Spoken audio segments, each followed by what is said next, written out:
अस्सलाम वालेकुम। Last lecture में हमने बात की थी डाटा टाइप्स, वेरिएबल्स और वेरिएबल्स नाम रखने के कुछ रूल्स, और देखा था सी आउट का थोड़ा बहुत जो सी आउट का काम होता है वही देखा था कि सी आउट क्यों इस्तेमाल किया जाता है और इसका काम क्या है। आज हम देखेंगे सी एन का काम, कि सी एन क्या काम करता है और इसे क्यों इस्तेमाल किया जाता है। तो चलिए वीडियो स्टार्ट करते हैं। सबसे पहले हम ले लेते हैं एक वेरिएबल जिसमें हमने वैल्यू स्टोर करानी है। फॉर एग्ज़ाम्पल एज एक वेरिएबल मैंने ले लिया। अब इसमें मैंने वैल्यू स्टोर करानी है, तो यहाँ पर मैं एक मैसेज शो कराऊंगा कि यूज़र जो है कुछ दे, जो चीज़ हम यूज़र से लेना चाहते हैं वो हमें मैसेज शो कराना पड़ेगा। तो यहाँ पर मैं लिख देता हूँ एंटर योर एज। ओके, तो इसके बाद मैं लिखता हूँ सी इन, क्योंकि इसमें मैंने वैल्यू स्टोर करानी है। उसके लिए जब हम वैल्यू स्टोर कराने की बात आती है तो हमें सी इन ऑब्जेक्ट का इस्तेमाल करना पड़ता है। तो यहाँ पर मैं लिख देता हूँ सी इन। अब देखें कि ये क्या करता है। इसको रन करते हैं प्रोग्राम को। ठीक है, एंटर योर एज। अब मैं लिख देता हूँ 19, क्योंकि मेरी एज 19 है तो मैं ये लिख देता हूँ। अब यहाँ पर उसकी प्रोसेस कंप्लीट हो गई, इसका प्रोसेस कंप्लीट हो गया। इसके बाद कुछ नहीं हमें शो कराएगा। अब हम चाहते हैं कि जो चीज़ हमने एंटर की है, हमें नहीं मालूम कि हमने क्या एंटर किया है, हम भूल गए, तो हम उसको कहते हैं कि वो चीज़ जो हमने एंटर किया है वो हमें डिस्प्ले कराए।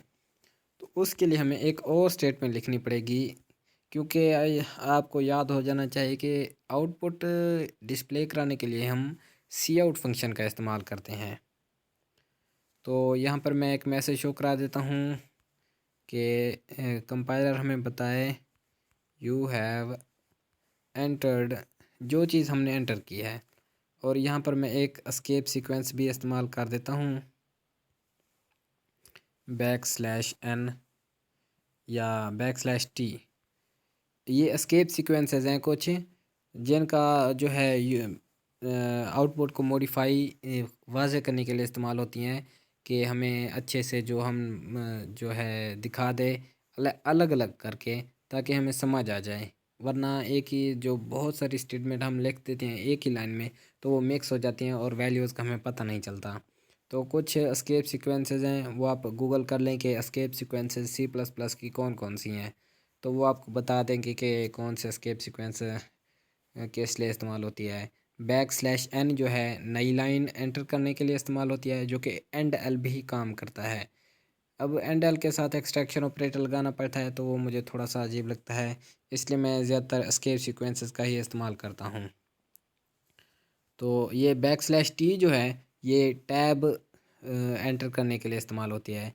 मतलब कि टैब आप जानती होंगे कि टैब का क्या काम होता है। टैब जो है 3-4 स्पेसेस, चार बेसिकली चार ही होते हैं, 4 स्पेसेस के बाद अगला जो वैल्यू होगी वो शो कराएगी।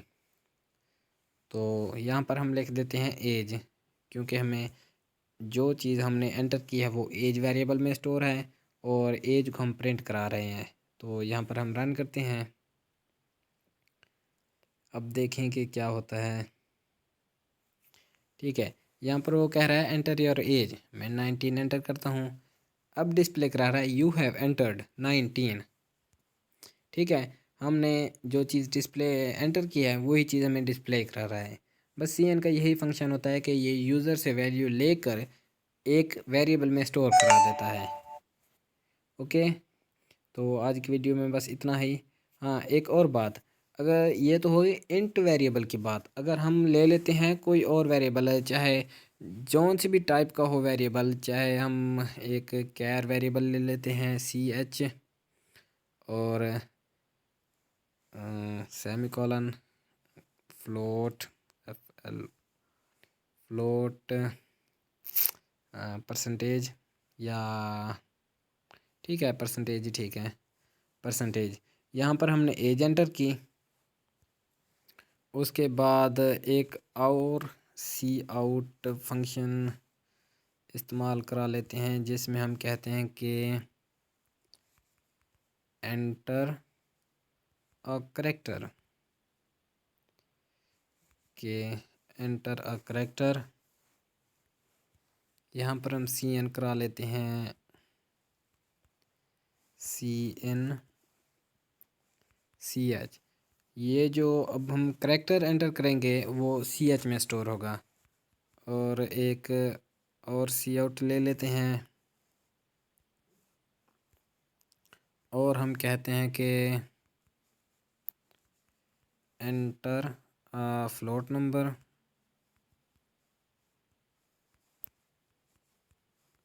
एंटर अ फ्लोट नंबर, और यहाँ पर सेमीकोलन और सी इन फ्लोट। फ्लोट वेरिएबल कौन सा है? पर। और यहाँ पर हम पर लिख देते हैं। अब हम इसको रन करते हैं। अब क्या शो कराएगा देखें, एंटर योर एज 19। अब कह रहा है एंटर अ करेक्टर, मैं लिख देता हूँ कैपिटल एच। फिर कह रहा है एंटर अ फ्लोर नंबर, मैं कह देता हूँ 3.5। अब हमें शो करा रहा है यू हैव एंटर्ड 19। हमने चीज़ें तो बहुत सारी लिखी हैं, एच भी लिखा है, 3.5 भी लिखा है, लेकिन ये 19 ही क्यों शो करा रहा है?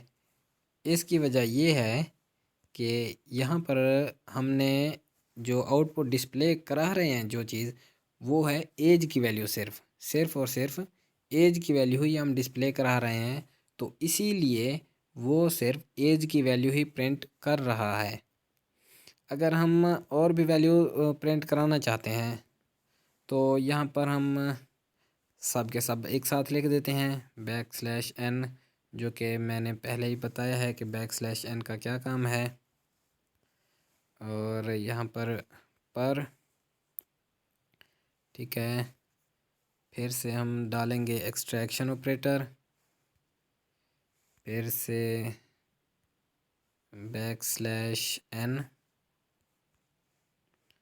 और ठीक है, फिर से एक्सट्रैक्शन ऑपरेटर, नहीं एक्सट्रैक्शन ऑपरेटर, हाँ ठीक है, एक्सट्रैक्शन ऑपरेटर।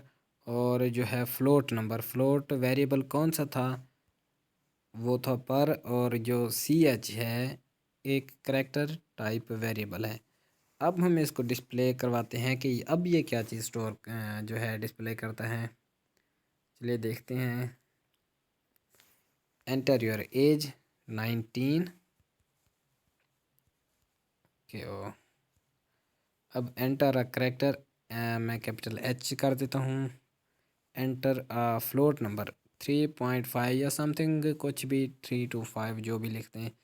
तो देखें अब हमें शो करा रहा है यू हैव एंटर्ड 19 3.65, जो कि एक फ्लोट का नंबर था, और एच जो एक करेक्टर है। अब ये ऊपर नीचे भी है और आगे पीछे भी लाइंस कर दी हैं इसने।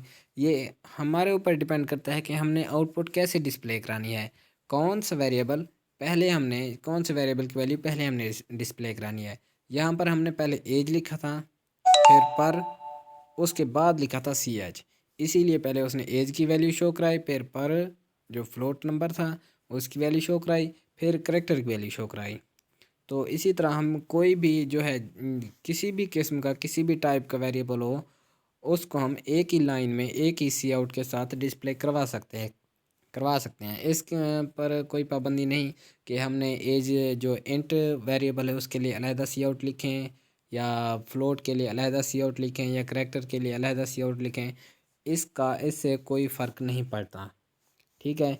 एक ही सी आउट है, एक ही सी एन है, वो हर किस्म के वेरिएबल्स में वैल्यू स्टोर कराने के लिए इस्तेमाल होते हैं, और डिस्प्ले कराने के लिए वही सी आउट इस्तेमाल होता है। तो बस आज के लिए सिर्फ इतना ही, मिलते हैं इंशाल्लाह नेक्स्ट वीडियो में। हाँ।